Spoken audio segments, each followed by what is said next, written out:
साहिब कमाल बाबा साहेब डॉक्टर भीमराव अंबेडकर जी को नमन करते हुए, तथागत बुद्ध को नमन करते हुए, श्रद्धेय भंते जी को वंदामि और मीटिंग में उपस्थित सभी उपासक उपासिकाओं को नमो बुद्धाय जय भीम के साथ मैं अपना आज का वक्तव्य आरंभ करती हूँ। आज बाबा साहिब डॉक्टर भीमराव अंबेडकर जी के महापरिनिर्वाण दिवस पर उन्हें याद करते हुए बहुत बड़ा दुख होता है, क्योंकि आज ही के दिन हमारे नवजीवन दाता हमें छोड़कर चले गए थे। केवल बाबा साहब ही एक ऐसे महान व्यक्ति थे जिन्होंने अपना सारा जीवन भारतीय लोगों का जीवन सजाने, संवारने और जीवन स्तर ऊपर उठाने में लगा दिया। वो बाबा साहिब ही थे जो अपने लोगों के लिए हुकूमत और ब्राह्मणवादी विचारधारा के साथ हमेशा लड़ते रहे। वो बाबा साहेब ही थे जिन्होंने भारत के दबे कुचले लोगों को फर्श से उठाकर अर्श पर बिठाया। कोई भी ऐसा मौका उन्होंने अपने हाथों से नहीं जाने दिया जिसके द्वारा बाबा साहेब अपने लोगों का जीवन ऊंचा उठा सकें। बाबा साहेब भारत के वे महान सपूत थे जिन्होंने हमारे जीवन को तराश कर तरक्की के नए रास्तों पर चलना सिखाया। आज हम बाबा साहिब की वजह से हमारे जीवन में जो परिवर्तन आया है और जो परिवर्तन आना चाहिए था लेकिन नहीं आया, उस पर चर्चा करेंगे। मेरे शब्द अत्यंत साधारण होते हैं क्योंकि मैं एक साधारण परिवार से बिलोंग करती हूँ। अगर हम बाबा साहब की कृपा से पढ़ लिख गए और हमारी डिग्रियां अगर हमारे समाज के काम ना आ सकी तो हम जिंदा लाश हैं और कुछ भी नहीं। वरना आज हम देखते हैं कि बाबा साहब की कृपा से लाखों लोगों को डिग्रियां मिली, लाखों लोगों को तरक्कियां मिली, लाखों ने कारें खरीदी, कोठियां बनाई।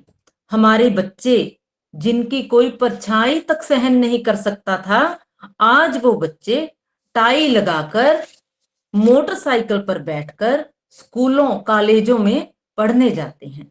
ये है कमाल बाबा साहेब का। इतनी डिग्रियां लेने के बाद भी हम लोग समाज का कुछ नहीं संवार सके।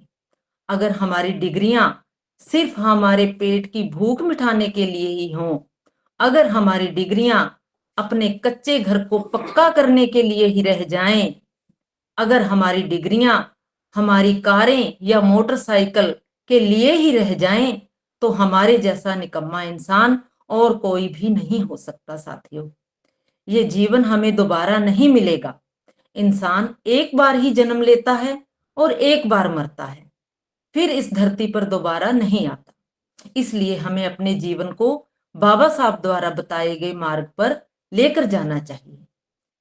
जब मुझे बाबा साहब समझ में आए तो मैंने समझा कि हमारे पूर्वज, जिसमें बाबा साहिब भी शामिल हैं, जब स्कूल में पढ़ने गए तो उन्हें उन्हें क्लासरूम के बाहर बिठाया गया। जहां बच्चे अपने जूते उतारते थे वहीं पर बाबा साहब बैठकर पढ़े। और आज हम जब पढ़ने जाते हैं तो हमने देखा कि हमारे साथ ब्राह्मण, वैश्य और अन्य स्वर्ण जातियों के बच्चे भी बैठते हैं। हम आगे बैठते हैं और अगर कोई हमें पीछे करने की कोशिश भी करता है तो हम कोई कसर नहीं छोड़ते। यह परिवर्तन है साथियों, एक मुकम्मल परिवर्तन जो हमें नजर आया है सिर्फ और सिर्फ बाबा साहब की वजह से। यह कमाल था बाबा साहिब का। इस परिवर्तन का अर्थ है कि हमारा जीवन बदलने के लिए कोई ना कोई हमारे पीछे ढाल बनकर खड़ा था, जिसने सब कुछ उल्टा पुल्टा करके रख दिया। बाबा साहिब का हम जब नाम लेते हैं, एक छोटा सा नाम लेकर बात खत्म कर देते हैं कि वो हमारे लिए लड़े, संघर्ष किया और बस बात खत्म। बाबा साहब का गुणगान करने के लिए अगर 10 जन्म भी लें तो भी कम होंगे। बाबा साहब ने भारत की धरती का वो मनुष्य जिसकी हालत जानवरों से भी बदतर थी, उस मनुष्य को भारत का राष्ट्रपति बना दिया। इस परिवर्तन को हम आज भी भली भांति देख सकते हैं। अगर बाबा साहिब को समझना है तो साथियों परिवर्तन को समझो, तब्दीली को समझो। अगर बाबा साहेब ना होते, अगर भारत का संविधान बाबा साहेब ना लिखते, तो आज हम जो देशों विदेशों में पैर जमाए बैठे हैं, मंत्री संतरी बने बैठे हैं, इंजीनियर डॉक्टर बने बैठे हैं, हम दलित बस्तियों में पैदा होते और दलित बस्तियों में ही मर जाते। जब मनुष्य को अपनी होंद का पता ना हो, अपना इतिहास पता ना हो, तो वह मनुष्य कभी इतिहास भी नहीं रच सकता, ये बाबा साहेब कहते हैं। हम जब बाबा साहेब को याद करते हैं तो उनके जीवन से जुड़ी घटनाएं हमारे सामने आकर खड़ी हो जाती हैं। एक घटना ये उस समय की है जब बाबा साहेब अपना भाषण कर रहे थे और एक व्यक्ति आकर उन्हें एक पर्ची देता है। बाबा साहब पर्ची पढ़ते हैं और अपनी जेब में रख लेते हैं और अपना भाषण जारी रखते हैं। जब बाबा साहब भाषण पूरा करके जाते हैं तो एक व्यक्ति पूछता है कि उस पर्ची में क्या लिखा था। तो जो व्यक्ति पर्ची लेकर आया था वो बताता है कि बाबा साहिब के छोटे भाई नहीं रहे। जिस आदमी ने वो चिट दी थी उसी ने ये बात बताई, लेकिन बाबा साहब ने अपना भाषण बीच में नहीं छोड़ा, अपना समाज नहीं छोड़ा। भाई के मरने से बड़ा दर्द अपने लोगों का था उनका। भाई मर गया तो मर जाने दो, लेकिन बाबा साहेब समझते थे कि ये मेरा समाज जो हजारों सालों से मरा पड़ा है, इसको जिंदा कौन करेगा। यही सबसे बड़ा दर्द था उनका। एक बार फिर वह अपने लोगों में गए तो उन्हें फिर समाचार मिला कि बाबा साहब का सबसे छोटा पुत्र भी इस दुनिया में नहीं रहा। बाबा साहब अपना भाषण समाप्त करके घर गए। घर में कुछ लोग बैठे थे, चारों तरफ सन्नाटा था। माता रमाबाई, हमारी दादी माँ, वो भी एक तरफ बैठी थी, कोई कुछ नहीं बोल रहा था। कुछ समय बाद एक व्यक्ति उठा और उसने बाबा साहब से कहा कि बाबा साहब, बच्चे के लिए कफन खरीदना है, कुछ पैसे हैं तो दे दो। बाबा साहब ने अपनी जेब में हाथ डाला, कोई पैसा नहीं था। बाबा साहब के पास अपने बच्चे के कफन के लिए भी पैसा नहीं था। बाबा साहब अपनी धर्मपत्नी हमारी दादी माँ की तरफ आशा की निगाहों से देखते हैं कि शायद कोई पैसा हो, लेकिन नहीं। फिर माता रमाबाई उठती हैं, अपनी फटी पुरानी साड़ी का पल्लू फाड़ती हैं और अपने बच्चे पर डाल देती हैं, और उसी कपड़े के साथ वो अपने बच्चे को घर से विदा कर देते हैं। जिस व्यक्ति के बच्चे को कफन नहीं मिला, जिसके बच्चे बीमार हो के मर गए, जिसकी पत्नी बीमारी से मर गई, जिसको चलती हुई गाड़ी से बाहर फेंक दिया गया, प्रोफेसर होने के बावजूद जिसे किसी चपड़ासी ने पानी तक नहीं पिलाया, जिस व्यक्ति को घड़े को हाथ तक लगाने नहीं दिया गया, उस व्यक्ति ने आज हमें महंगी फ्लाइटों पर चढ़ाकर विदेशों में भ्रमण करने भेज दिया। इस परिवर्तन से समझना होगा बाबा साहिब को। कब एहसान चुकाएंगे हम बाबा साहिब का, कब कर चुकता करेंगे हम। अभी तो हमें यह भी नहीं पता साथियों कि डॉक्टर अंबेडकर का अर्थ क्या है। हमें बाबा साहब की पूजा नहीं करनी है। पूजा करने को तो सारा संसार खाली पड़ा है। किसी भी मूर्ति के आगे बैठ जाओ, कहीं किसी भी मैदान में माला पकड़ कर बैठ जाओ, कहीं भी जाके माथा रगड़ लो, आपको कोई नहीं रोकेगा। पर जब बात जीवन बदलने की होगी, जब परिवर्तन करना होगा, जब समाज बदलना होगा, जब बात बराबरता की होगी, जब बराबर उठना होगा, जब बराबर चलना होगा, जब बराबर खड़े होना होगा, तब दुनिया आपके रास्ते में पहाड़ बन के खड़ी हो जाएगी। बाबा साहेब की कृपा हुई, हमें विद्या मिली, पढ़े लिखे, डिग्रियां ली। विद्या तो ले ली, लेकिन ज्ञान नहीं आया। समाज के प्रति अपनी जिम्मेदारी को नहीं समझा। डिग्रियां ले ली, लेकिन दीपक बुझ गया। उपजो ज्ञान, हुआ प्रकाश, लेकिन प्रकाश नहीं हुआ। ना ज्ञान उपजा, ना प्रकाश हुआ, ना बुद्धि बदली, ना जिंदगी सीधी हुई। जब बुद्धि बदलती है ना, तो सब काम सीधे होने शुरू हो जाते हैं, लेकिन सीधा तो कुछ हुआ ही नहीं। सीधा सिर्फ इतना हुआ कि पैसा आ गया। घर मकान आ गया, छत पक्की हो गई, खाना आ गया, और हम उसी में लिप्त होके रह गए।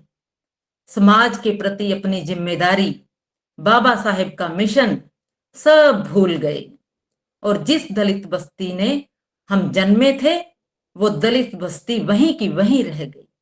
उसमें कोई तब्दीली, कोई परिवर्तन नहीं आया। क्या हमारी जिम्मेदारी नहीं थी कि हम अपने समाज को आगे लाने के लिए प्रयत्न करते? जो वजीफा हमें बाबा साहेब की कृपा से मिला था, क्या उसे लौटाना हमारा फर्ज नहीं था? ये हमारी जिम्मेदारी थी कि बाबा साहेब, आपने हम पर कृपा की है, और अब ये हमारी जिम्मेदारी है कि हमें अपनी दलित बस्तियों को बदलना है। लेकिन हमने क्या किया? क्या किया हमने? बस पैसा आ गया, बाजार निकल गए, शॉपिंग कर ली, आइसक्रीमों के डिब्बे खुल गए, खा लिए, और फिर ब्राह्मण के बनाए हुए सीरियल देख लिए, फिर सो गए।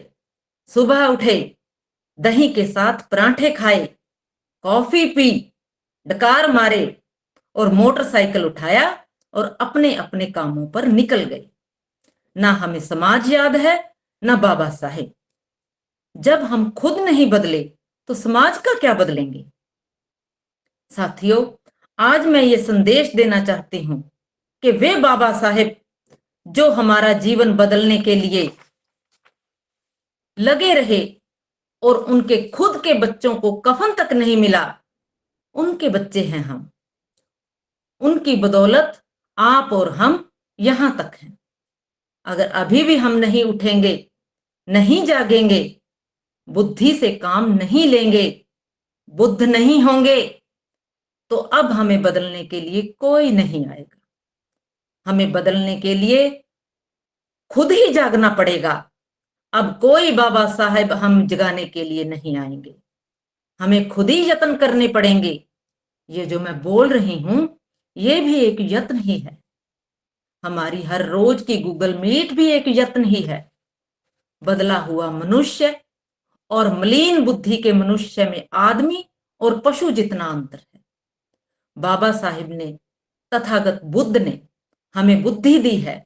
अगर हम इस बुद्धि का सदुपयोग नहीं करते तो हम पशुओं के समान हैं, और अगर हम बुद्धि का सदुपयोग करते हैं तो उपजो ज्ञान हुआ प्रकाश। हजारों दीपक जल उठते हैं।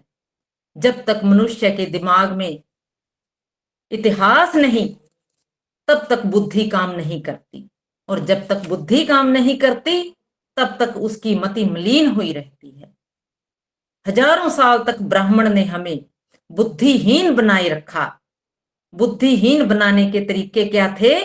कि किताब को देखने नहीं देना, किताबों को सुनने नहीं देना, किताबों को पढ़ने नहीं देना, और कभी भी हमें इकट्ठे बैठकर चर्चा नहीं करने देनी, जैसे कि आज हम कर रहे हैं। और हम गूंगे, बहरे, अंधे होकर रह गए।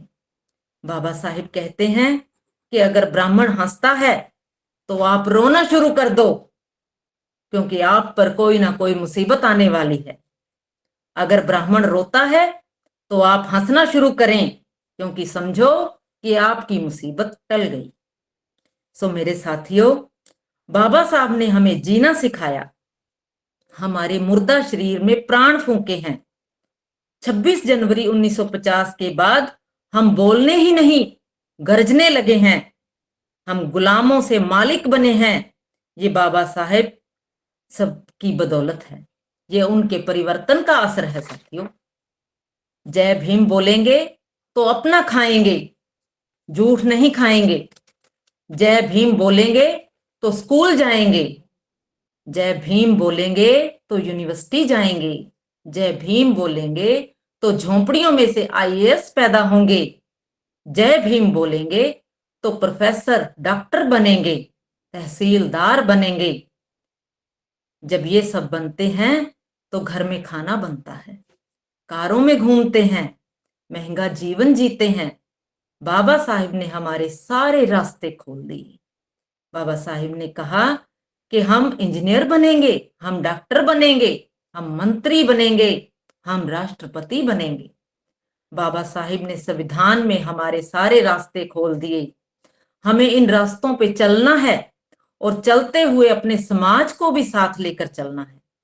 अगर हम अपने समाज को साथ लेकर नहीं चले, तभी तो ब्राह्मणवाद सिर उठा रहा है। आज सभी यूनिवर्सिटियों के वाइस चांसलर ब्राह्मण बना दिए गए हैं। ताकि भारत का संविधान ना बदले, ताकि बाबा साहिब के बनाए हुए हालात ना बदलें, ताकि हम में मिले हुए अधिकार समाप्त ना हो, ताकि हमारे जीने के रास्ते खुले रहें, ताकि हम भी बराबर उठते रहें, ताकि हम भी जहाजों में सफर करते रहें, ताकि हम भी रेलगाड़ियों में सफर करते रहें, ताकि हमारी भी छत पक्की रहे, ताकि हमारे घरों में भी पशु खड़े रहें, ताकि हमारे घरों में भी परांठे बनते रहें, ताकि हम भी पढ़ते लिखते रहें, ताकि हमारा भी भविष्य सुरक्षित रहे। तो आज हमें ये सोचना पड़ेगा कि क्या हम अपने हिस्से की लड़ाई लड़ रहे हैं या नहीं। हमें प्रण करना होगा कि समाज से जो लिया है बाबा साहब की कृपा से, वो समाज को लौटाना भी है। संविधान की पहली लाइन में लिखा है कि इंडिया दैट इज भारत। अंग्रेजी में जो इंडिया शब्द है उसका अर्थ भारत है, ना कि हिंदुस्तान। इसलिए हमें अपने भारत को हिंदुस्तान होने से रोकना है, इसी बात का प्रण करना है। साथियों, संविधान है तो हम हैं। इस संविधान को बचाने के लिए, लोकतंत्र को बचाने के लिए, हमारी वोट को बचाने के लिए, जय भीम को बचाने के लिए, अपने समाज को बचाने के लिए, अपनी प्रतिष्ठा, अपना सम्मान बचाने के लिए हम अपनी जिम्मेदारी निभाएंगे। ये प्रण आज हमें करना है। बाबा साहब के बताए मार्ग पर हमें चलते जाना है। साथियों, हार जीत कभी यकीनी नहीं होती है, पर अगर चलते रहे तो मंजिल जरूर मिलेगी। हमें बुझे हुए दियों को जलाना है। साथियों, हमारे कुछ दियों को तो ये भी नहीं पता कि वे बुझे हुए हैं। अगर हमें गुलामी का पता होगा तो ही तो हम आजादी को समझ पाएंगे। बाबा साहेब कहते हैं कि वो आदमी जो गुलाम है, उसको उसकी गुलामी का एहसास करवा दो, आजादी के लिए तो वह स्वयं ही लड़ लेगा। ये करने का फर्ज किसका है? ये हमारा है। साथियों, अपने भटके हुए समाज को सही दिशा प्रदान करने का दायित्व हमारा है। अगर बाबा साहब की कुर्बानियों को नहीं जानते, अगर हम नहीं जानते कि हम मालिक कैसे बन गए, अगर हम अपना इतिहास जानने की कोशिश नहीं करते, तो भूल जाइए कि हम कभी भारत के शासक बन पाएंगे। बाबा साहेब हमारे लिए लड़ते लड़ते आज ही के दिन हमें छोड़कर चले गए, इसी आशा के साथ कि जिस मिशन को बाबा साहेब यहाँ तक लेके आए, उस मिशन को उनके बच्चे अब आगे लेकर जाएंगे। लेकिन हमने अपनी जिम्मेदारियों को नहीं समझा, बाबा साहब के मिशन को आगे बढ़ाने का प्रयत्न नहीं किया। हमारे कुछ लोग तो ऐसे हैं जिनके घरों में बाबा साहब की तस्वीर तक नहीं है। जिनके घर में अपने पिता की तस्वीर ना हो, उसे आप क्या कहेंगे साथी? इसीलिए अपनी जिम्मेदारियों को समझें, दीप से दीप जलाएं, अपने लोगों को जागृत करें, खुद जागृत हों, समाज के प्रति अपनी जिम्मेदारियों को पूरी श्रद्धा से निभाएं, ना जुल्म सहें, ना करें। हमारी रगों में बाबा साहेब का अभिमानी खून दौड़ रहा है। वो दिशा जो बाबा साहेब ने हमें दी, उस पर चलकर अपनी प्रतिभा का प्रमाण दें। जब भी देश में जनगणना हो, उसमें अपनी जाति के स्थान पर बौद्ध लिखें, बौद्ध बने, बौद्ध बनाएं। बाबा साहब का बौद्धमयी भारत का सपना साकार करने में अपना योगदान दें। महिलाएं अपने बच्चों को बाबा साहब के बारे में बताएं, उनमें बचपन से ही बाबा साहब की कुर्बानियों के बीज बोएं, अंधविश्वास त्यागें, आगे आएं, समाज के कार्यों में अपना योगदान दें। इन्हीं सब शब्दों के साथ मैं अपनी वाणी को विराम देती हूँ। नमो बुद्धाय, जय भीम। मैं बौद्ध हूँ, मैं जाति से मुक्त हूँ। मैं बौद्ध हूँ, मैं जाति से मुक्त हूँ। मैं बौद्ध हूँ, मैं जाति से मुक्त हूँ। साधु